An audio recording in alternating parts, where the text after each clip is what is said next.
Australian church کے ایک priest نے اسلام قبول کیا۔ 45 ایئرز چرچ میں رہنے کے باوجود کول ڈیوڈ نے اسلام قبول کیا۔ اب انہوں نے قرآن کو پڑھا، قرآن کو سمجھا اور اس کے بعد اسلام قبول کیا۔ کتنی بڑی بات ہے کہ ایک نان مسلم جو کہ ایک چرچ کا فادر ہے، اس نے قرآن کو پڑھا، سمجھا اور پھر اسلام قبول کر لیا۔ ایک ایسا شخص جو کہ ایک چرچ کا فادر ہے اور لوگوں کو کرسچینٹی کا درس دے رہا ہے، لیکن جب وہ قرآن کو پڑھتا ہے، سمجھتا ہے تو پھر وہ اسلام قبول کر لیتا ہے۔ ایک ایسے دور میں جہاں پر اسلام کو بدنام کیا جا رہا ہے۔ اب ذرا ہم مسلمانوں کی طرف دیکھیں، ہمارے گھروں میں قرآن موجود ہے، لیکن اس کے باوجود ہم اسے کھول کر پڑھتے نہیں ہیں، سمجھتے نہیں ہیں۔ اگر پڑھتے ہیں تو رمضان کے دنوں میں یا صرف عربی میں۔ جب ہم عربی میں پڑھتے ہیں تو ہمیں سمجھ ہی نہیں آتا کہ ہم کیا پڑھ رہے ہیں۔ بس قرآن خوانیوں میں اور رمضان کے دنوں میں ہم قرآن پڑھتے ہیں، وہ بھی اس نیت سے کہ جلدی جلدی ہم نے اتنے پارے ختم کرنے ہیں، اتنے قرآن ختم کرنے ہیں، لیکن ہمیں یہ معلوم نہیں ہوتا کہ ہم نے اس میں کیا پڑھا، اس میں اللہ تعالیٰ نے ہمیں کیا احکامات دیے، کیونکہ ہم سمجھ کر نہیں پڑھتے، ترجمے سے نہیں پڑھتے۔ اب ایک چرچ کا فادر جو کہ کرسچن ہے،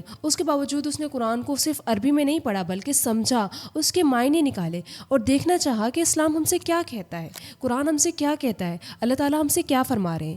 کیا ہم بھی قرآن کو اسی طرح اپنی زندگیوں میں شامل کر رہے ہیں؟ کیا ہم بھی قرآن کو اسی طرح اتنے غور سے پڑھ رہے ہیں؟